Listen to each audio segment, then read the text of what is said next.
Amen. Prions. Je vous invite à vous mettre debout et à ne pas être passif. La foi, elle n'est pas passive.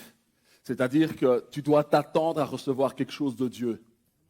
Il y a cette femme qui a touché Jésus avec foi et une puissance est sortie de Jésus et a guéri la femme. Si tu viens de manière passive pour voir un beau prédicateur parler comme moi, tu n'auras que ma beauté. Ce n'est pas suffisant. Surtout que plus le temps passe, moins il y en a. L'important, c'est de te connecter à Dieu. C'est d'attendre, de dire, Seigneur, je vais recevoir quelque chose de toi. J'ai quitté ma maison pour entendre une parole. Et tu sais, toi, de quoi j'ai besoin. La foi, elle possède. La foi, elle est déjà dans le moment d'après et elle possède ce qu'elle espérait. Elle le possède dans le moment présent. Peut-être tu ne sais pas exactement de quoi tu as besoin. Parce que le Dieu qui est nécessaire, c'est ce qui est nécessaire pour toi. Il sait la parole que tu as besoin maintenant et pour la semaine, pour le mois ou pour l'année ou pour le lendemain. Donc, tu vas prier, tu dis, Seigneur, Père, parle-moi parce que je suis ton fils, ton racheté. Et tu as droit, tu as été établi dans la présence de Dieu par Jésus-Christ parce que tu as un accès au trône de Dieu. C'est simple. Les pécheurs n'ont pas accès à ce Dieu-là. C'est seulement pour ceux, comme a dit le pasteur, ceux qui ont été déclarés justifiés. Et Dieu s'est révélé à toi et t'a déclaré juste. Alors avançons. Père, c'est toi qui parles à ton Église. C'est toi qui parles à l'assemblée des disciples. C'est toi qui parles à tes serviteurs, tes servantes. C'est toi qui parles au Père éternel, à ceux que tu as rachetés et que tu aimes. Père, parle à ton Église. Parle à mon frère, à ma sœur. Parle à chaque famille, à chacun. Tu sais combien nous avons besoin de ta parole. Seigneur, tu es celui qui donne ta parole comme tu donnes du pain à tes enfants. Que le pain du ciel qui rassasie, ô Seigneur, soit donné et libéré au nom de Jésus-Christ. Amen. Amen. Alors, Apocalypse 19, à partir du verset 9 à 10. Et l'ange me dit, écris, heureux ceux qui sont appelés au festin des noces de l'agneau. Et il me dit, ces paroles sont les véritables paroles de Dieu. Et je me dis, et je tombais à ses pieds pour l'adorer. Mais il me dit, garde-toi de le faire. Je suis ton compagnon de service et celui de tes frères qui ont le témoignage de Jésus. Adore Dieu, car le témoignage de Jésus est l'esprit de la prophétie. Acclamons la parole de Dieu, parce qu'elle est la véritable parole de Dieu. Amen.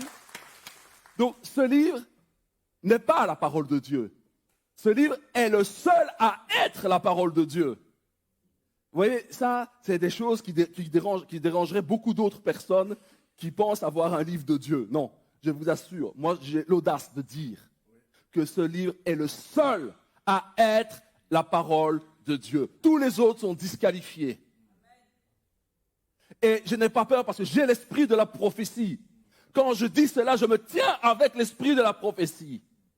Quand quelqu'un déclare ça, il est avec Dieu et pour Dieu et il défend le nom de Jésus-Christ de Nazareth. Parce que l'esprit de la prophétie, c'est quoi? Il est lié au témoignage de Jésus. Jésus, c'est comme, il y a le témoignage de qui est Jésus, sa révélation, mais il y a un autre aspect, c'est l'esprit de la prophétie. Et l'esprit de la prophétie, c'est ce qui traverse Genèse à Apocalypse. C'est ce qui a saisi à Adam, jusqu'à l'apôtre Jean. Vous savez, Jean, il était animé, il était apôtre, mais il avait l'esprit de la prophétie. Parce que Jean a vu des choses de notre présent qui étaient tellement éloignées de lui. Et vous savez, Jean, qu'est-ce qu'il a qualifié? Jean, ce qu'il a qualifié, c'est qu'il était le seul des apôtres qui dormait sur le sein de Jésus. Donc c'est celui qui a entendu le cœur battre de Jésus avec son oreille physique. Ça a l'air, c'est une position qu'il s'est donnée parce qu'il a beaucoup aimé le Seigneur. Et celui qui aime beaucoup, on lui donne beaucoup aussi dans le royaume de Dieu. Et c'est pour ça qu'il a été qualifié pour apporter l'Apocalypse, parce que vous avez porté cette révélation dans son cœur, je peux vous dire, ça doit être quelque chose de colossal. C'est doux dans la bouche, mais c'est quelque chose qui est très amer aussi. Et quand on vient à la conversion, Le premier moment où on est touché par l'évangile, il y a quelque chose de amer qui vient. Parce qu'on est confronté à son péché, confronté à être un être fini, limité, mortel. Et on est confronté à l'immortalité, à la grandeur de Dieu qui se penche sur toi et qui te dit, je te justifie, je te pardonne par le nom de Jésus-Christ de Nazareth. Le témoignage de Jésus, c'est quoi? C'est ce qui a permis aux Juifs, aux contemporains de reconnaître, celui-ci ne serait-il pas le Messie? Celui-ci ne serait-il pas le Messie dont on parle dans les Écritures? Ils l'ont reconnu. Pourquoi ils l'ont reconnu? Parce qu'ils étaient imprégnés des Écritures. Et avec le Saint-Esprit, ils ont reconnu Jésus. Alors imaginez, vous êtes là, à Jérusalem, et puis il y a un prophète, et il n'y en a plus depuis près de 400 ans, et puis en voilà un qui vient et qui dit, voici l'agneau de Dieu qui ôte le péché du monde. Si vous êtes juif et que vous entendez ça, vous savez que l'espérance du Messie est là. Alors, le Messie, c'est quelque chose d'unique. Aucune autre civilisation a amené ce concept de Messie. Alors, le Messie, c'est celui qui doit venir régner sur la terre et qui existe avant qu'Abraham fût et qui existe de toute éternité, qui est en Dieu, qui est sorti du sein de Dieu, qui est venu dans le monde et qui devait naître d'une fille des hommes pour marcher sur la terre. Vous auriez vu Jésus passer, vous n'aurez pas pu dire celui-ci est le Fils de Dieu. Il n'avait rien pour attirer le regard, rien pour plaire. Bien des gens étaient plus beaux que lui, plus basés que lui, mais si vous l'écoutiez seulement enseigner la parole, si vous aviez lu la Torah et que vous l'écoutez enseigner, alors vous savez que là vous avez l'interprétation explicite, juste, parfaite des Écritures. C'est comme si les lettres de la Torah commençaient à danser avec vous et que vous étiez en train de vivre une intimité avec la parole et vous savez que lui, c'est des choses que vous ne pourrez jamais connaître, mais vous les révèle. C'est pour ça qu'il prenait les apôtres dans une intimité, il leur a dit des choses merveilleuses, tellement que ça les a bouleversés. C'est ça l'esprit de la prophétie. L'esprit de la prophétie pousse vers Jésus, vers une rencontre avec le ressuscité. Moi, ma rencontre, elle était en prison, où il y avait rien. J'étais avec un toxicomane qui se piquait avec de l'héroïne.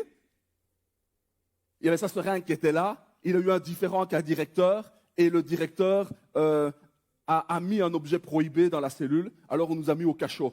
Parce que vous savez, quand il y a la prison de la prison. Hein? Ça veut dire qu'on peut aller au cachot quand vous êtes puni, quand vous avez fait des choses interdites, frappé, ou là il avait un objet prohibé. C'était une espèce de corde qui était faite avec des bouts de tissu pour passer des choses, vous voyez, d'une cellule à l'autre. Hein? Vous avez l'étage qui est là, et ils font passer un truc pour communiquer, ils mettent une conserve, et il se passe des choses, de la drogue, de n'importe quoi, ou même un sachet de thé, hein, pour se passer du thé, et tout ça. Et alors, les matons, on les appelle ça les matons, c'est eux qui ont mis cette corde-là à l'intérieur pour nous envoyer au cachot. Parce qu'il y avait un directeur qui accordait les congés à un de mes co-détenus, et l'autre directeur ne voulait pas. Et pour trancher, il a dit au maton, mettez ça là-bas. Et puis il dit, on a trouvé ça. Puis je dis, vous aviez ça? Et l'autre, il me dit, espèce d'idiot, c'est eux qui l'ont mis. Moi, j'étais en prison, mais j'étais un naïf. Hein. Je n'étais pas au même niveau que eux. C'était des experts dans tout ça. Et on nous met au cachot. Et le frère Dan, qui m'avait amené au salut, m'avait encouragé à jeûner. Donc, j'ai décidé de prendre un jeûne, c'est-à-dire ne boire que de l'eau. Et on m'a mis dans une cellule, il n'y avait qu'un matelas, c'était pouilleux, il n'y avait rien. Et là, la présence de Dieu était sur moi. La présence de Dieu m'environnait. Et je ne me suis jamais senti aussi libre que ce jour-là. Vous voyez la contradiction? J'étais lié par la drogue. Je consommais, si vous voulez la liste, je consommais le joint, mais le chanvre vraiment pratiquement tout le temps. J'ai appris, c'était la mode des pilules d'ecstasy, les amphétamines. La cigarette, je n'aimais pas trop, mais de toute façon, je fumais tellement de joints, c'est comme si je fumais la cigarette. Les amphétamines, le LSD, toutes sortes de drogues. J'avais essayé un peu la cocaïne, et comme je n'étais pas complètement bête, j'avais quand même été lire dans un livre quels étaient les effets secondaires des drogues. Et puis je disais, ça, je vais gérer. Ça, je vais gérer. Ça, c'est l'orgueil. Hein. Ça, je vais gérer. Puis j'avais compris que les injections, s'injecter des drogues par intraveineuse, là, ça devenait très compliqué et qu'il y avait une addiction qui était très forte. Alors là, je me suis dit, ça, je vais m'arrêter là. Alors vous voyez, j'avais l'impression que je contrôlais des choses. En fait, on ne contrôle rien. On est l'esclave de ce qui triomphe de nous. Alors, vous dirait c'est facile, lui c'était dans la drogue. Mais les gens pensent qu'ils contrôlent tout avec leur travail, leurs compétences, leur argent, leur bonne naissance, peut-être un très gros héritage qui elle a dit, moi je suis tranquille, je maîtrise dans ce monde capitaliste, j'ai tout. Mais ta vie peut être redemandée comme ça. Une maladie peut se déclarer comme ça parce qu'on est dans un monde pollué. Tu contrôles rien. Tu fais le bien que tu fais par ta propre nature et tu fais le mal que tu fais par ta propre nature. Tu es conditionné. Et aujourd'hui, c'est pour les scientifiques. Aujourd'hui, même avec des imageries cérébrales, on peut voir que quand tu choisis de manger une pomme, en fait, tu choisis rien. Ton cerveau te fait croire que tu choisis la pomme. C'est assez complexe à expliquer, mais en fait, c'est parce que pour choisir, il faut que ton cerveau t'impose quelque chose. Parce que s'il n'y a pas un choix au départ et que tu choisis l'orange, ça veut dire que le choix, c'est choisir autre chose que ce que tu voulais. Donc aujourd'hui, on sait que l'être humain est conditionné. Rares sont les personnes libres.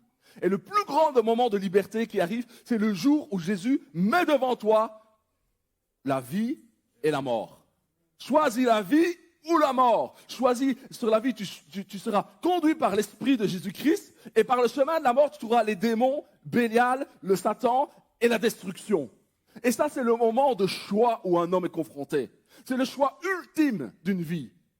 Mais Dieu te donne les éléments de choisir. Et là, tu peux choisir, tu peux dire, Dieu te propose la repentance. Tu sens une pression sur ton cœur. Tu sens que, et ce que fait souvent l'homme, il fouille ça. Moi, j'ai déjà vu ça à l'évangélisation. Je prêche l'évangile et je vois les gens, non, j'ai quelque chose à faire, il part. Et en fait, il attend son bus. Il va juste plus loin, il ne veut pas entendre la vérité. Parce que les gens savent que quand ils sont confrontés à la vérité, plus rien n'est pareil. Une fois que tu es confronté à la vérité, et la vérité, qu'est-ce que c'est? La vérité, c'est Dieu. La vérité, c'est l'être. C'est celui qui s'appelle « Je suis ». Il est la vérité. Il est la cause de tout ce qui existe. Et sans lui, rien n'a été fait. Mais tout a été créé par lui et pour lui. Il est la cause de toutes les causes, sauf de lui-même. Et c'est ça l'esprit de la prophétie. L'esprit de la prophétie m'a conduit dans ce lieu où je pouvais faire le choix. Parce que si je n'étais pas dans une prison, libéré de toutes les interactions sociales, des problèmes familiaux, de mes problèmes relationnels, de ma souffrance dans mon cœur et de la drogue que je m'administrais, qui faisait que j'étais tellement dans un état second que je n'étais pas à même de prendre aucune décision bonne. Dieu m'a isolé. Et dans cette isolation, dans ce moment de solitude, Dieu s'est révélé. Et puis on m'a mis dans comment on appelle ça, le cachot. Je suis resté 3 ou 4 jours là-bas. J'ai bu que de l'eau. Alors, ils croyaient que je faisais une grève de la faim. Vous savez, en Europe, ici, quand quelqu'un ne mange pas, quand il proteste, on ne mange pas, on fait la grève de la faim. Ils croyaient que je protestais parce que j'avais subi une injustice. Même pas.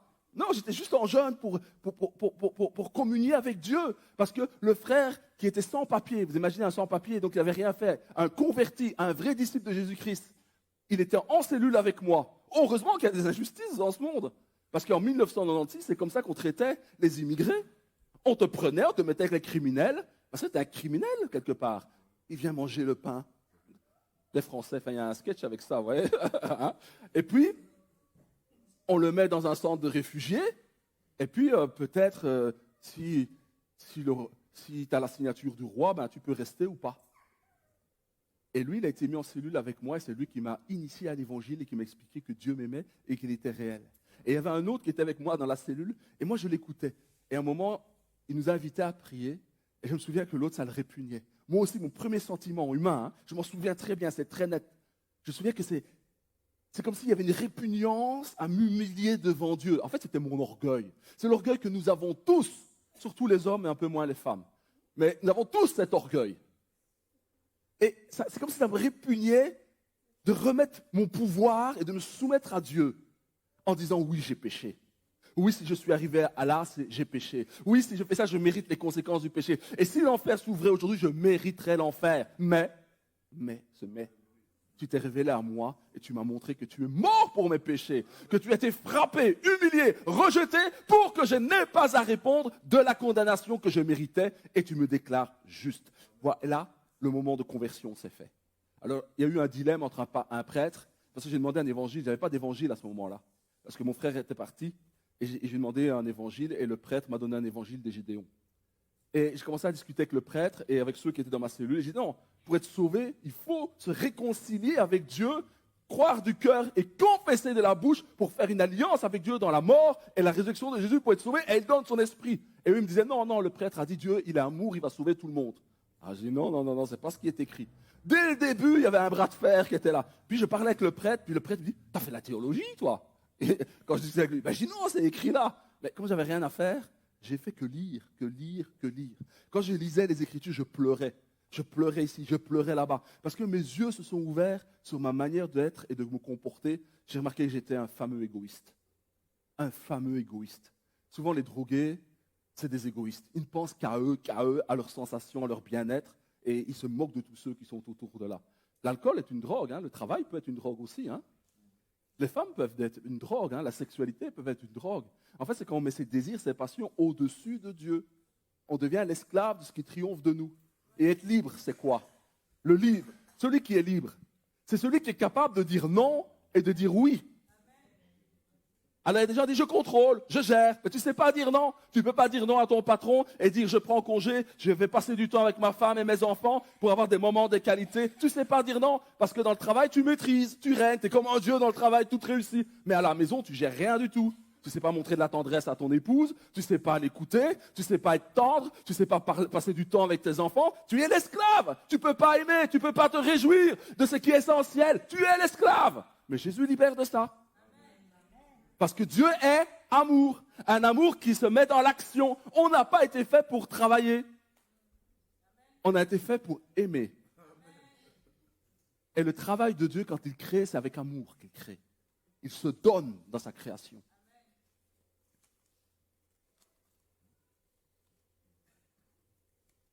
Ah, ne vous étonnez pas, des fois je vais vous déranger, parce que si on n'est pas dérangé, on ne peut pas être recentré. Amen. Des fois, nous devons être dérangés dans nos habitudes. Des fois, nous sommes endormis et nous devons nous réveiller. Le disciple, c'est quelqu'un qui est éveillé, qui est plein de feu, qui est chatoyant, qui est brûlant de vie, qui est ardent. Et l'autre verset que je veux lire avec vous, et là nous allons avancer. Alors, ce passage que je viens de vous donner, l'ange, heureux ceux qui sont appelés au festin des noces. Qu'est-ce que c'est des noces? Des noces, c'est ce qui accompagne un mariage. C'est toutes les réjouissances qui accompagnent un mariage. Et vous savez que l'Église est appelée l'épouse. Hein? Vous savez cette chose-là. C'est une réalité mystique. Vous savez, c'est comme si on était une cellule et qu'une cellule prenait conscience qu'elle n'était pas qu'une cellule, mais aussi un corps. Ça veut dire que dans le royaume des cieux, nous allons exister sur deux plans. Tu seras, toi, en tant que personne, tu vas garder ton individualité, ta personnalité, mais à la fois, tu vas composer quelque chose de plus grand que toi. Et ce que tu vas composer, c'est l'épouse. Chaque disciple ressuscité, régénéré, quand il verra la gloire de Dieu et qu'il sera devant l'agneau de Dieu, sera une épouse. En fait, si tu avais un œil où tu vois une épouse, une personne, et avec l'autre œil, tu vois chaque chrétien qui compose un tout dans une unité parfaite. C'est le mystère de l'esprit qui fait ça. Je ne sais pas, ça ne s'explique pas. Vous savez, nous ici en Europe, on veut tout comprendre. La Bible, elle parle de mystère et elle révèle un mystère. Un mystère, c'est quoi? C'est quand le Saint-Esprit vient t'éclairer sur quelque chose que l'intelligence ne peut pas percevoir et pourtant, par le Saint-Esprit, tu en as une connaissance, une approche et tu peux apprécier cette réalité de là. Et la réalité dont je vous parle aujourd'hui, c'est le corps de Christ, c'est une épouse qui se tient devant Dieu et nous sommes en train d'être préparés pour les rencontres pour les noces de l'agneau, pour s'unir à notre Seigneur. Et si vous regardez bien, en Genèse, qu'est-ce qui s'est passé? En Genèse, Adam, qui est à l'image de Dieu, c'est Adam qui est à l'image de Dieu, hein, il dort d'un profond sommeil, et pendant qu'il dort, en hébreu, le mot dormir, c'est très proche de la mort. C'est très, très, très proche de la mort. Ce n'est pas sommeil, dormir comme ça, entre deux. C'est un sommeil qui est très proche de la mort, qu'on confond ça avec la mort. Et là, il prend une partie de lui, parce qu'il est créé mâle et femelle, il prend une partie de lui, il en fait la femme. Il se réveille, et là, il a un flash, il voit la personne à travers laquelle il va s'accomplir. Et quand les deux sont réunis, qu'est-ce que c'est? C'est l'image de Dieu qui est recréée. Le couple, C'est pour ça que ça a attaqué le couple. C'est pour ça qu'il y a des ersatz, des faux semblants de couple. Je ne peux pas être en même temps mâle et femelle, m'unir à moi et refaire l'image de Dieu. Non, il faut aller vers l'autre, vers mon épouse, ma femme. Et quand nous nous aimons, nous recréons la nature même de Dieu qui est amour. C'est ça le mystère du couple. C'est pour ça que ça n'appartient qu'à Dieu, c'est sa propriété, c'est prophétique. Et quand Jésus-Christ est dans le tombeau, quand il est dans la mort, dans le séjour des morts, et qu'il se relève, qu'est-ce qu'il trouve? La première personne qu'il trouve, c'est qui? Une femme. Pourquoi c'est une femme? Parce que Adam, quand il se réveille, c'est son épouse qu'il trouve. Vous voyez, tout est dans tout. C'était là devant nous. Et ça se passe tout dans un jardin. Vous voyez, tout ce que nous vivons, c'est une histoire d'amour. Le Père a donné au Fils une épouse qui se prépare pour aller aux noces de l'agneau. C'est comme un roman, hein, tout ça, un roman d'amour, vous voyez. Et il dit ensuite, ces paroles sont les véritables paroles de Dieu, et je tombais à ses pieds pour l'adorer. Mais il me dit, garde-toi de le faire. Donc, il est confronté à un ange. Il dit, je suis ton compagnon de service et de celui de tes frères qui ont le témoignage de Jésus. Donc, il y a un ange qui est là et qui accompagne les gens qui ont le témoignage de Jésus. Alors, ne vous imaginez pas parce que je serais allé en prison ou que j'aurais vécu ces choses-là que je serais quelqu'un d'extraordinaire. Non. Dieu prend les gens qui ne sont rien, dont on ne fait aucun cas, pour confondre les sages de ce siècle, les raisonneurs de ce siècle, pour démontrer que ce n'est pas par la connaissance intellectuelle, par le pouvoir de l'intelligence de l'homme qu'on peut connaître Dieu, mais Dieu se révèle à qui il veut et il se fait connaître. Alors moi, comment je tourne ça? J'ai dit, dire que je connais rien de Dieu, je serais un menteur. Dire que je connais tout de Dieu, non, c'est pas vrai, je ne connais pas tout de Dieu. Mais dire que je ne connais rien de Dieu, je serais un menteur. Ce Jésus s'est manifesté à moi. Et quand j'étais en transition entre la prison de Namur vers de Liège, j'étais dans un fourgon parce que je faisais appel du jugement du juge de la cour de Namur pour sortir plus vite. Et là, j'entends la voix de Jésus qui me dit, Rémi, Rémi, ne t'inquiète pas, je suis avec toi. Quand j'ai entendu la voix comme ça, quand j'étais assis dans le fourgon, j'ai tapé la personne à côté, j'ai dit, c'est toi qui viens de me parler? Ah oui, parce que moi j'aime bien vérifier les choses, vous voyez.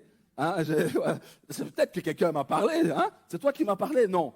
Et j'ai dû admettre, et j'ai reconnu que c'était la voix du Messie qui me parlait. J'ai reconnu que cette voix, c'est celui qui a l'épée à double tranchant sur sa langue. Hein? Cette parole, quand il vous parle, vous savez que vous êtes face à votre Créateur. Vous savez qu'il est en train de toucher votre cœur, qu'il touche au tréfonds de votre âme. Vous savez que vous êtes face à celui qui vous a bâti, construit, accompagné, qu'il vous connaît mieux que vous-même. Cette intuition vous pénètre par le Saint-Esprit et vous savez que vous êtes confronté à ce qui est plus réel que ce monde-ci. Parce que ce monde-ci est fait de choses invisibles. Vous savez, pour les scientifiques, parce qu'il y a un scientifique, j'aime bien ça, moi j'aime bien la science aussi, hein, je suis technicien en automation, en régulation. Vous savez que la Bible dit que le monde visible est fait de choses invisibles. Vous savez que pour faire un quark visible, il faut 3 quarks. Maintenant, on a trouvé même des théories assez bizarres. On a trouvé qu'il y avait déjà 5 quarks qui se tenaient ensemble avec une espèce de glue, une colle comme ça, pour composer un composant. Et la Bible dit que la création, là, si vous prenez l'entropie, toute l'énergie, elle part. Il y a un équilibre vers le nul. Mais pourtant, tout est là. Parce que la Bible dit que l'Esprit de Dieu soutient et il amène de l'agitation, il amène du mouvement pour que tout soit recréé constamment et manifesté et maintenu. Amen. La Bible explique ça, mais il faut aller dans l'hébreu, c'est un peu compliqué. Il y a ça dans la Torah. Il y a beaucoup de choses à voir. J'essaie de nourrir un peu tout le monde. Alors voilà, la foi, beaucoup de science, un peu de science éloigne de Dieu, mais beaucoup en rapproche. Et le hasard est juste un ordre sous-jacent qui organise les événements pour les amener à un but, à une finitude. En fait, c'est l'intelligence de Dieu devant laquelle nous sommes. Maintenant, Jean 3, 29 nous dit, « Celui à qui appartient l'épouse, c'est l'époux. » Alors, pourquoi je parle d'épouse? Parce que l'épouse, c'est le côté féminin. C'est le côté où on adore Dieu. C'est le côté où on s'exprime devant Dieu. La louange, l'adoration, le moment que nous avons vécu. C'est un moment d'adoration. L'adoration, c'est quelque chose où on exprime ce qui est en soi par des mots, des attitudes, des gestes. Il faut exprimer. Souvent, en Belgique, moi, mon père est belge, hein, ma maman était d'Afrique du Sud, elle est décédée. vous savez, j'ai grandi au milieu des Belges, j'ai vu que pour exprimer des fois les sentiments, d'une façon générale, le Belge est assez coincé. Mais ça, c'est parce qu'on a été éduqué d'une certaine manière, hein, on a été façonné d'une certaine manière. Hein. On vient de quelque part, de ses parents. Hein. Des fois, les parents étaient rigides, ils ne savaient pas s'y prendre et tout ça. Et mon épouse, elle était assez étonnée quand elle m'a vu, quand l'enfant était petit, j'ai pris congé parental et je jouais avec l'enfant. Elle me dit, mon papa, il n'a jamais fait ça. Quand il rentrait à la maison, boum, tout le monde part dans les chambres. Papa s'assoit comme un roi dans le fauteuil. On lui sert à manger. Et c'est les femmes qui s'occupent des enfants. Ouais, ça, c'est ce qu'elle a vécu, parce qu'elle est du Congo. C'est ce qu'elle a vécu. Et ça lui a fait violence de voir autre chose. Mais moi, j'avais d'autres concepts, voilà, d'autres façons de faire. Et Dieu, des fois, vient pour bouleverser notre façon d'être et de faire. On doit être bouleversé dans notre façon d'être et de faire. Alors il dit, les amis de l'époux, celui à qui appartient l'épouse, c'est l'époux. C'est-à-dire que l'adoration, il disait dans l'autre texte, adore Dieu. L'adoration, c'est quelque chose où on s'ouvre, c'est très féminin, d'exprimer ses sentiments sans crainte, sans peur, dialoguer avec Dieu. C'est une partie de notre être. Et on doit s'ouvrir dans l'adoration. Il faut arrêter d'être passif.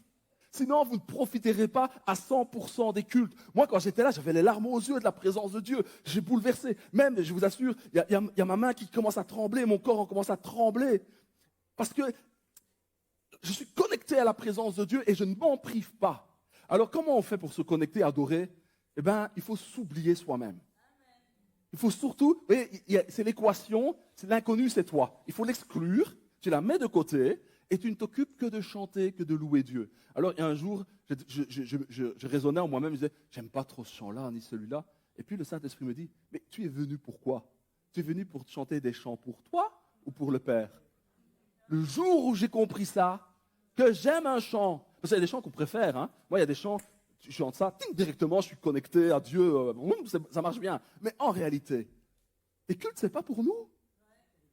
C'est pour Dieu d'abord. Donc que tu attendes pour bien chanter, bien te donner le bon chant que tu aimes, il faut arrêter ça. La foi, c'est comprendre une vérité et agir sur cette vérité en se moquant de toute autre chose, de ses émotions, de ses sentiments, du contexte. Je vais venir louer mon Dieu et je vais l'adorer. Je vais chanter ce chant-là parce que je sais que mon Dieu l'écoute et qu'il l'aime. Ça, c'est la foi. Et quand tu fais ça, alors le Saint-Esprit va commencer à s'emparer de toi et il va te propulser dans cette communion de Dieu où la présence de Dieu devient tangible pour toi. Et tu vas commencer à goûter d'une façon viscérale, je dis viscérale, que Dieu est bon. Voilà une petite chose qui est utile pour vivre des cultes intenses. Il faut que tout le monde adore. Quand toute une église adore ensemble, hein, quand des gens commencent à se prosterner, avec le geste, avec l'attitude, il se passe des choses glorieuses. Merveilleuse. Il faut être comme une épouse qui est passionnée de son époux. Jésus leur répondit, l'ami de l'épouse, celui à qui appartient à l'épouse, c'est l'épouse. Mais l'ami de l'époux qui se tient là et qui l'entend éprouve une grande joie à cause de la voix de l'époux. Aussi cette joie qui est la mienne est parfaite. Vous voyez, on peut éprouver une joie parfaite. Pour qu'une joie soit parfaite, il faut qu'elle vienne du Dieu parfait. Quand tu aimes le Dieu parfait, tu as une joie parfaite. Alors, vous voyez, moi j'étais dans l'addiction. Donc ça veut dire que je pouvais fumer des joints pour être dans le gaz sans m'arrêter. Mais maintenant, j'ai déplacé le problème. Je suis comme un vase qui se remplit tout le temps de la présence de Dieu, hein, jusqu'à en déborder. Et comme Dieu est infini et que c'est gratuit, ça ne me coûte rien, ça n'a aucun effet secondaire. Et je suis dans la plénitude de l'esprit. Je suis ivre de l'esprit. Ouais. En fait, c'est pour ça qu'on dit que les drogués, en fait, c'est des affamés de Dieu qui s'ignorent. Parce que moi je connais, il y avait quelqu'un dans la ville de Namur, il prenait de l'héroïne. Ses parents étaient tellement riches. Tout le monde sait que cet homme-là, il a mis plusieurs maisons dans ses veines, qu'il a consommé. Et il ne meurt pas. Hein. Et des fois, il y a des gens qui ont commencé à prendre la drogue avec lui, et eux, ils sont morts. Et lui, il vit toujours. Il a un bras qui est paralysé parce qu'il s'est injecté des produits mélangés, mais il vit toujours. Quand je voyais cet homme, je me dis, mais c'est un miracle. La vie, c'est tenace et en même temps, c'est faible. Mais le raisonnement était faux. C'est que Dieu, des fois, laisse du temps pour que les gens se repentent. Des fois, on dit, mais comment il ne meurt pas, lui, avec toutes les bêtises qu'il fait? C'est parce que Dieu donne du temps pour que les gens se repentent. Parce que lui, il mesure ce qui va se passer au jour de sa colère et de son jugement. Et il dit, vous voyez, ça c'est Jean-Baptiste qui a vu ça. Jean-Baptiste, par les yeux de l'esprit, alors là, avec l'esprit, il a vu que ce Jésus-là était un époux qui venait chercher une femme. Vous voyez, c'est mystique, hein? Il venait chercher son épouse. C'est ce qu'il a vu. Et lui, il est celui qui prépare l'époux. Il était là pour accompagner l'époux dans sa mission et le faire reconnaître à tout Israël comme quoi il est bien l'époux, le Messie, le roi d'Israël. Alors, vous savez, quand vous êtes dans une position de clairvoyance et de discernement, vous voyez, en fait, c'est l'accomplissement de toute écriture qui s'accomplit devant lui. Toute l'espérance d'Israël, lui, il la comprend, il la voit, il la goûte, il la pèse et il a une joie parfaite. Alors, des fois, j'avais un complexe, je me disais, oh, j'aurais bien aimé être à ce temps-là. Il y avait tellement de grandes choses, croiser Jésus. Quand je voyais des films où on voit des machines à remonter dans le temps, ils vont toujours dans des endroits qui sont nuls. Pourquoi ils ne viennent pas à la croix? Pourquoi ils ne reviennent pas au moment où Jésus est né? Le monde, ça ne les intéresse pas. Nous, ce qui nous intéresse, c'est celui qui est le créateur, c'est d'être près de lui. Et là, l'époux veut être avec son épouse et vice-versa. En fait, ce que je vais vous parler, c'est qu'il faut cet amour intense. Et cet amour intense, il est donné par le Saint-Esprit. Parce que l'Esprit, c'est du feu. Dieu est un Dieu qui embrase. Des fois, on a peur d'être embrasé. On a peur de se laisser emporter par Dieu. Oh, est-ce que je ne vais pas me faire posséder par des... J'ai vu des gens, quand on priait pour le Saint-Esprit, ils avaient peur qu'un démon vienne. Alors, moi, je ne comprends pas. Comment un démon va venir se glisser dans ce qui se passe ici? On est dans le business de Dieu, là, non? Hein? On prie, on adore Dieu. Même s'il y avait 10 satanistes qui étaient assis là, ils vont se convertir, ou alors ils vont partir en courant. Vous voyez? Ils ne sont pas un problème. Parce qu'ils ont été livrés en spectacle à la croix. Et Dieu a triomphé d'eux. Le vrai évangile, hein? Le vrai évangile. Le problème n'est pas dans si tes grands-parents avaient fait des choses mauvaises, de la sorcellerie. Ça n'a aucun effet sur toi. Parce que tu meurs en Jésus-Christ et tu reviens à la vie en lui. Tu es régénéré. Donc, les péchés générationnels, ça n'a aucune influence sur moi. Parce que la croix est parfaite. Parce que je suis vraiment mort et revenu à la vie. Je suis régénéré et je ne marche pas par la chair, mais par l'esprit. C'est-à-dire, c'est comme si tu avais un petit bouton, soit tu roules à l'essence, qui pollue, au diesel, ou tu roules à l'électricité. Et le tout dans ta vie chrétienne, c'est de savoir sur quoi tu roules. Est-ce que tu roules à l'électricité qui ne pollue pas, qui est la marche par l'esprit? Ou alors tu marches par le diesel qui fait des grosses fumées noires, et quand tu es là, il y a tout le monde qui tousse parce que tu as péché, parce que tu fais des comportements bizarres et tout ça. Et des fois, on peut passer de l'un à l'autre comme ça, hein. Une difficulté, un problème, un stress, et tu reviens dans la chair. Le tout, c'est de le discerner. Dis non, là, c'est ma vieille nature qui revient au galop. Tu t'inclines, Seigneur. Je suis redescendu dans mes comportements bas. Seigneur, je veux m'élever nouveau à toi. Saint-Esprit, je me reconnecte à toi. Il faut le dire des fois. Il ne faut pas rester passif. Saint-Esprit, j'ai besoin de toi, tu es là. Tu es en moi et moi en toi. Merci, parce que je vais puiser tout ce dont j'ai besoin en toi pour vivre maintenant dans la joie et dans la paix. Et puis, tu ne te préoccupes pas, tu marches. Et la joie va s'imposer à toi par la foi. C'est ça, marcher par la foi. C'est aussi simple que ça. Maintenant, on va lire le passage et vous allez voir comme c'est beau, ce passage de Jean 2, 1 à 12. Je ne vais pas tout lire. Regarde le temps. Voilà, 6 minutes. Voilà. 3 jours après, il eut les noces de Cana, en Galilée.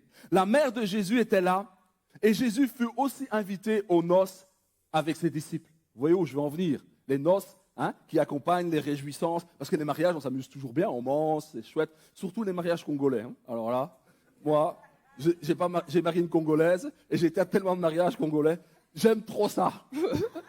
J'aime trop ça. On s'amuse vraiment. On danse, on fait les donneurs et tout. Il y a la joie, quoi. Ouais, il y a la joie. C'est pour ça, ma fille, va falloir, moi, je vais la doter. Même si c'est symbolique. Même si c'est symbolique, pourquoi je vais la doter? Ah oui, moi, j'ai trop aimé ça. J'ai doté mon épouse. J'ai été voir mon beau-frère. Je me suis renseigné sur sa culture. Je ne suis pas tombé de la dernière pluie avec le Saint-Esprit, vous savez. On devient très intelligent et sage. Et j'ai dit, je viens fermer la parcelle. Il était surpris. Il dit, oh. Donc, il honore nos traditions. Avec les Grecs, il faut se faire grec. Oui. Quand on rend des usages, il faut prendre les usages du pays qui sont là. Moi, si j'invite un bon Belge chez moi, je lui prépare des carbonates avec une chimée dedans. Je le mets à l'aise, vous voyez, avec une tartine de moutarde.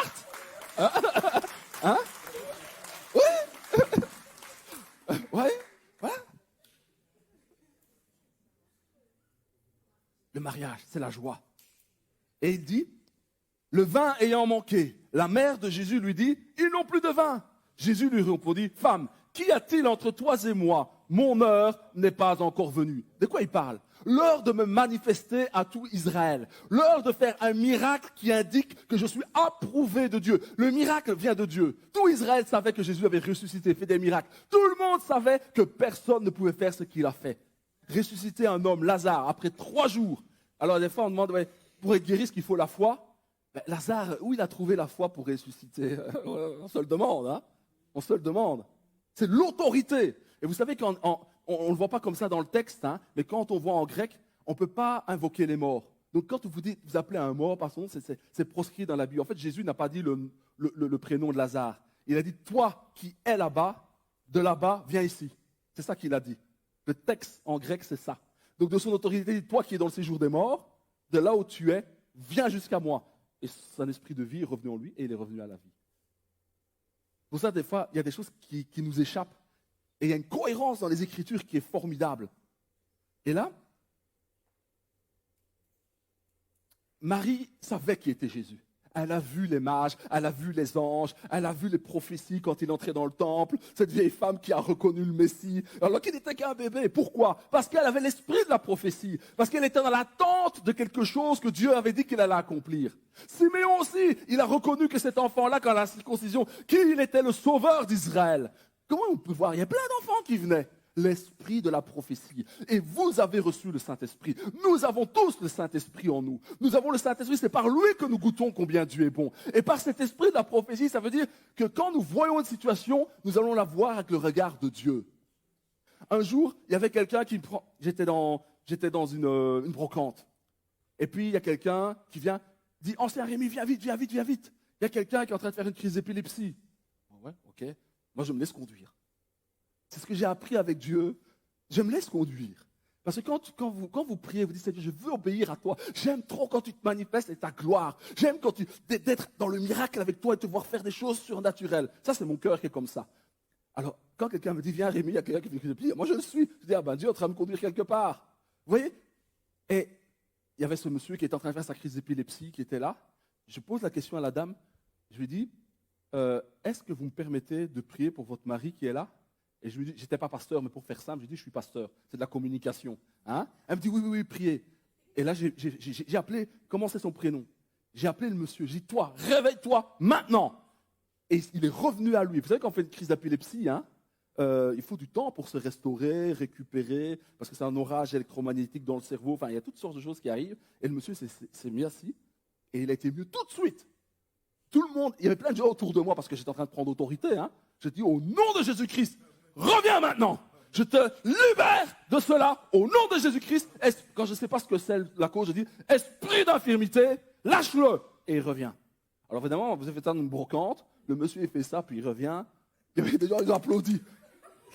Mais moi, je vous assure, quand mon frère m'amenait, je me disais, qu'est-ce qu'il m'emmène? Je dis donc, lui, au lieu de le faire lui-même, il croit que moi, je peux faire quelque chose. Alors, il y a un truc que j'ai développé, hein, c'est que je me suis dit, pour guérir les gens, si ça rate, ce n'est pas mon problème, la honte, c'est à Dieu.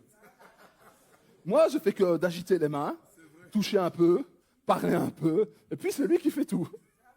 S'il ne le fait pas, c'est qui est ridicule? Vous comprenez?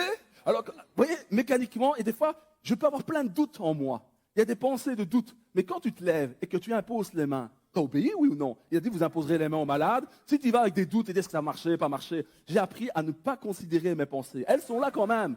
Mais elles ne m'empêchent pas d'obéir. Et je vais vous dire, beaucoup de grands ministères de guérison n'oseront pas vous dire ça. Ils n'oseront pas dire que des fois, ils ont des pensées de doute. Mais avoir des pensées de doute, ça ne veut pas dire que je doute. Hein?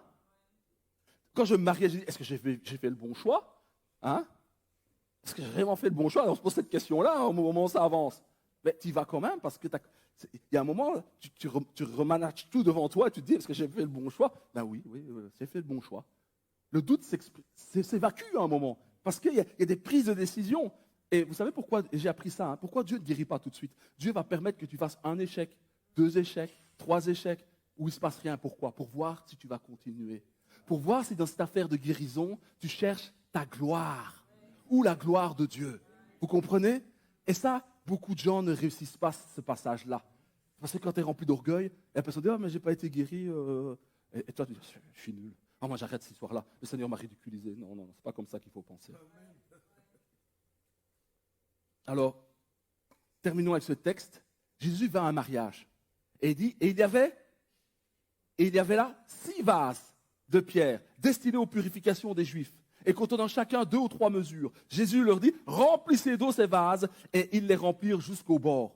Puisez maintenant, leur dit-il, et apportez-en à l'ordinateur du repas, et ils en apportèrent. Quand l'ordinateur du repas eut goûté l'eau changée en vin, ne sachant d'où venait ce vin, tandis que les serviteurs qui avaient puisé l'eau le savaient bien, il appela l'époux et lui dit, tout homme sert d'abord le bon vin, puis le moins bon, après qu'on s'est enivré. Mais toi, tu as gardé le bon vin jusqu'à présent.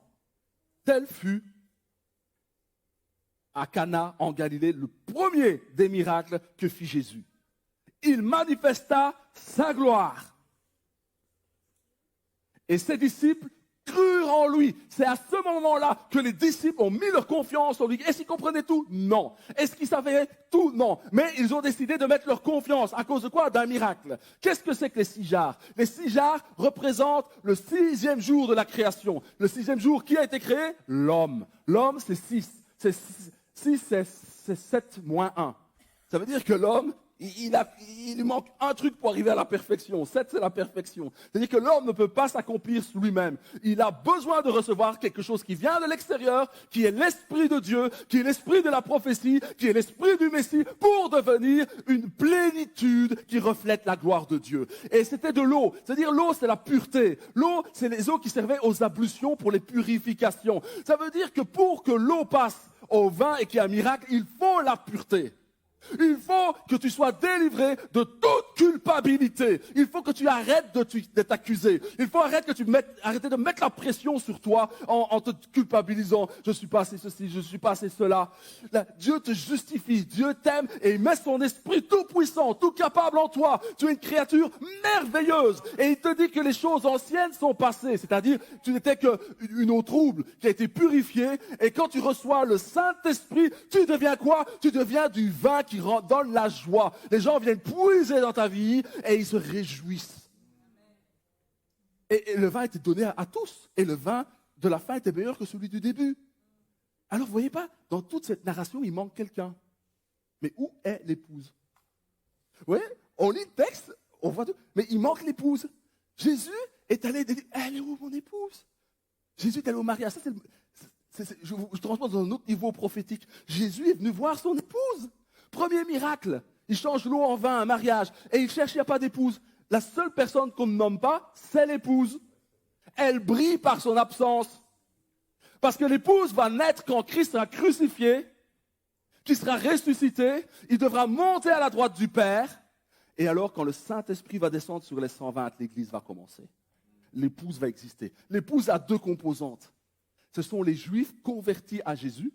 Les Juifs ne changent pas de religion, ils vont dans l'accomplissement des promesses. Aujourd'hui, il y a des Juifs qui sont des Juifs messianiques qui croient. L'Église, c'est cela. S'il n'y avait pas de Juifs dans l'Église, l'Église n'aurait pas de raison d'être. Même si on a en plus grand nombre, nous les païens convertis, l'Église, c'est l'épouse. C'est pour dire que Dieu nous aime comme un époux aime sa femme. Et nous, en retour, nous devons lui donner un amour qui ne calcule pas. Mais nous avons un ressort en nous, c'est le Saint-Esprit. Il faut vous appuyer sur l'esprit de la prophétie qui est en vous. Il faut arrêter de fonctionner avec l'intelligence. Elle est utile pour le monde, mais le monde spirituel, la marche avec Dieu, c'est une marche qui se fait par la foi. La foi, 3 axes. C'est écouter Dieu, c'est parler à Dieu et c'est agir. Dans la guérison, c'est la même chose que je vous expliquais. J'ai entendu que Dieu guérissait. J'ai dit, Dieu, j'aimerais bien voir des guérisons parce que je sais qu'il y a des gens qui souffrent. 3e chose, je me mets en route et j'attends que Dieu me donne quelqu'un à guérir pour lui. Que ça marche ou pas, ce n'est pas mon problème. J'obéis. J'obéis. Je ne peux pas tout comprendre. Qu'est-ce qui se passe avec le Saint-Esprit, les miracles? Je ne maîtrise pas tout. Mais une chose que je sais, c'est que son sang a coulé, que par ses meurtrissures nous sommes guéris, et qu'il justifie ça, j'en suis certain. Parce qu'il s'est manifesté à moi. Parce que l'Esprit de la prophétie qui a rendu témoignage à Jésus a mis ce témoignage en moi. Et le texte dit que quand je témoigne de Jésus, il y a un ange qui me suit, qui m'accompagne pour glorifier le nom de Jésus. Pas pour mes beaux yeux, mais à cause du nom de Jésus. Il est votre solution. Quand on est jeune pour se marier, comment j'ai fait? Par la foi. J'ai dit, Seigneur, moi, il me faut une femme qui est belle. Parce que sinon, je risque de regarder à côté, je risque de regarder les autres femmes. Il faut une femme qui captive mon regard. Et l'œil de mon frère n'est pas le même que le mien. La beauté, c'est relatif. Hein. On est tous beaux dans le regard de quelqu'un, hein, je vous assure. Hein. Et moi, dans le regard d'un autre, il dit, il est moche, lui, j'aime pas trop. Vous comprenez? C'est relatif, la beauté, dans ce monde. Mais j'ai dit à Dieu, moi, tu sais l'œil que tu as, tu sais comment je vois. Donne-moi une femme qui va captiver mon regard. Il m'a donné une femme congolaise. Ça, je n'avais pas prévu, hein, mais j'ai accueilli. Parce qu'elle elle se réinvente toujours. Ouais. Et j'ai l'impression d'avoir toujours une autre femme parce qu'elle se change, fait attention à elle. Ouais, il me fallait ça. Mais mon critère premier, c'était quoi? Une femme qui a la crainte de Dieu. C'est le critère. Et puis l'autre vient après. Alors, vous voyez, il y a un parallèle que je vais faire maintenant. La façon dont tu aimes ta femme ou la femme aime le mari, c'est un écolage qui est là pour montrer la gloire de Dieu et manifester un témoignage prophétique qui montre que Dieu est amour. Le couple représente l'image de Dieu et la famille. Ce n'est pas une petite affaire, c'est sérieux. C'est pour ça que c'est attaqué. Et de l'autre côté, comment peux-tu prétendre adorer, aimer Dieu si tu n'es pas capable d'être tendre et aimant envers ta femme ou tes enfants et avoir un cœur libéré? Si ton cœur n'est pas encore libéré, c'est parce que nous sommes en transition. Entre le jour de notre conversion et ce que je suis aujourd'hui, il y a un grand travail que Dieu a fait. Il y a certains qui vantent un évangile de l'immédiateté. Vous voyez? Tu es converti et puis tu deviens une super créature avec des super pouvoirs comme ça. C'est faux. Le moment quand un enfant est conçu dans un corps, il n'est pas adulte tout de suite. Ça demande beaucoup de travail et d'attention. Notre vie spirituelle, on doit veiller sur notre propre cœur plus que toute chose. Il ne faut jamais perdre ce qui est en vous. Jamais perdre ce que Dieu vous a donné, votre témoignage. C'est ce qui vous assure d'être dans la gloire, d'avoir un corps ressuscité, délivré de toute maladie, de toute faiblesse. On ne pensera même pas à pécher. Quand on sera ressuscité, quand on sera devant l'époux, notre Seigneur, on ne se dira même pas « Oh, j'ai peur de pécher » parce qu'on sera parfait, rendu parfait. C'est vers ça qu'on va. Alors, j'ai fini mon message et le titre, parce que je ne l'ai pas donné, je crois, le titre du message, l'épouse et son témoignage et l'esprit de la prophétie. Vous voyez le lien qui est fait? L'amour a été répandu dans nos cœurs par le Saint-Esprit. Nous devons aimer Dieu et l'adorer plus que tout. Et ça demande un engagement. Quand tu loues ou adores, engage-toi. Et le sommet du témoignage, c'est quand l'Église a un témoignage global. L'Église doit sortir. Sortir, ça veut dire que chacun, là où il est, où tu es, témoigne. Dis que Jésus est pour toi. Partage ce que tu as entendu à l'église. Oh, je t'ai donné un message, ça m'a fait du bien. Et tu partages avec un non-croyant. Il ne faut pas lui montrer tout de suite. Il faut dire, tu sais, j'étais à l'église. Ah, tu vas à l'église? Oui, hein. J'ai écouté ça, j'ai ce verset-là. Tu vois, j'ai écouté ça, ça m'a vraiment fait du bien. Et puis t'arrêtes. Et puis il reviendra vers toi si Dieu veut. Il faut juste être toi-même partout. Et parler de ce qui te passionne. Si c'est Christ qui te passionne, tu en parles. Et si chacun de vous fait cela, dans sa sphère, dans son travail, là où il est, là où il vit, il va rayonner pour Christ là. Et Dieu, parce que tu vas témoigner, tu vas voir des choses qui vont se passer, parce qu'un ange puissant, dont même Jean a voulu l'adorer, il lui a dit non, tu ne fais pas ça. Il va t'accompagner pour t'aider. Ce que je veux dire, c'est que tu n'es pas seul. Dès que tu ouvres la bouche, que tu parles de Jésus, boum, il y a un ange qui apparaît, qui est là. Le fait de le savoir, ça va te donner de la force. Vous comprenez? Moi, quand je suis là devant vous, je sais ça. C'est pour ça que je suis comme ça, là, je suis blindé. Mais en même temps, quand vous me voyez, moi, je suis une vitrine. C'est pour vous montrer qu'est-ce que Dieu est capable de faire. Ce qu'il fait avec moi, c'est ce qu'il veut faire aussi avec vous. Vous comprenez? Ça veut dire que ce que tu me vois être et faire, tu dis, moi aussi, je peux le faire. Parce que je fais un ministère d'évangéliste, et aussi prophétique. C'est pour vous montrer de quoi vous êtes capable. Alors, il y a des gens, ils mettent une distance. Moi, je suis en train de dire que ce que je fais là, comme je suis là, tu peux faire ça à ta manière, à ton style, tu vois. Il y a des pas de danse, hein, mais quand tu prends les pas de danse, chacun les fait à sa manière, quoi. Hein, vous comprenez? C'est ça. C'est ça faire ministère. C'est vous convaincre que vous êtes capable et arrêter d'avoir peur et marcher par la foi. Je vous demande de vous lever, d'ouvrir vos mains devant vous et je vais prier. Attends-toi à Dieu.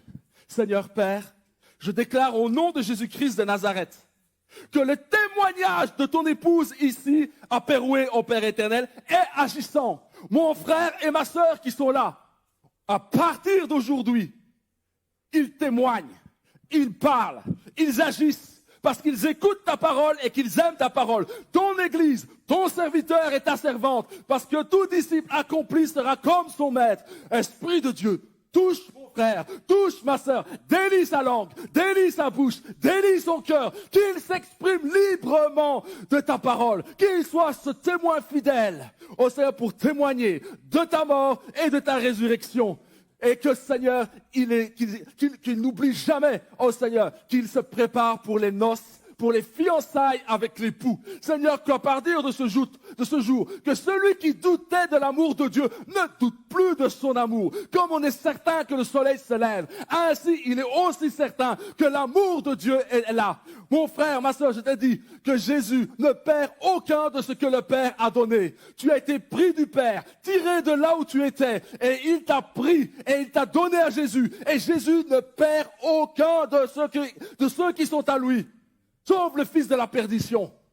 Mais tu n'es pas un fils de la perdition? Pourquoi tu doutes? Pourquoi tu pleures? Pourquoi tu t'inquiètes par les finances? Il a donné son sang, il a donné sa vie, et tu crois qu'il va te laisser là? Comment tu peux penser qu'il va t'abandonner? Alors ça lui a coûté, il a quitté sa gloire, il s'est fait homme, il a été tenté, il aurait pu pécher, mais il n'a pas péché. Imaginez si Jésus avait péché. La Trinité aurait été bouleversée. Le Fils n'aurait plus pu retourner vers le Père. Il s'est engagé pour toi. Et il ne t'abandonnera jamais. Jamais. Jamais. Ne doute plus jamais de son amour. Père, je te dis merci. Parce que maintenant, Seigneur, la foi est violente. Ce sont les violents qui s'emparent du royaume des cieux. Ce sont les violents qui s'emparent du royaume des cieux. La violence, elle est aussi silencieuse. La violence, elle est stable. Il y en a qui aiment avec ardeur, avec force. Il y a des gens, quand ils pleurent, ils pleurent. Quand ils rient, ils rient. Tout est violent dans leur vie. Il faut vivre intensément. Vivez intensément. Vivez de tout ce que Dieu vous donne. De la table avec tes enfants, des amis que Dieu te donne. Réjouis-toi de tout. Car demain, tu ne sais pas si ces choses te seront enlevées. Vis dans le moment présent. Car hier est passé. Ne cherche pas demain, tu seras dans l'angoisse. Ta foi, la foi dans le Fils de Dieu t'ordonne à vivre le moment présent. Arrête d'être dans le passé. On m'a pas aimé, on n'a pas fait ceci. Ces jours-là sont morts. Tu es revenu à la vie en Jésus-Christ. Et tu es aimé du Père. Tu es aimé d'un amour qui est inconditionnel. Il t'aime plus que 10 mères, 10 pères ou 10 maris. Révèle-toi, ô Père éternel. Révèle-leur ton amour. Et que cet amour porte ton Église dans son témoignage, dans son unité et dans sa marche. Ainsi j'ai prié au nom de Jésus-Christ. Acclamez l'Esprit de Dieu et la parole de Dieu. Amen. Alors, dernière chose, une chose que je dis quand je vais dans les églises, surtout ne me comparez pas à votre pasteur. Moi, je ne vous aime pas comme lui. Moi, je prie, je pleure pas pour vous. Moi, je rentre chez moi, je dors, je ne m'inquiète de rien.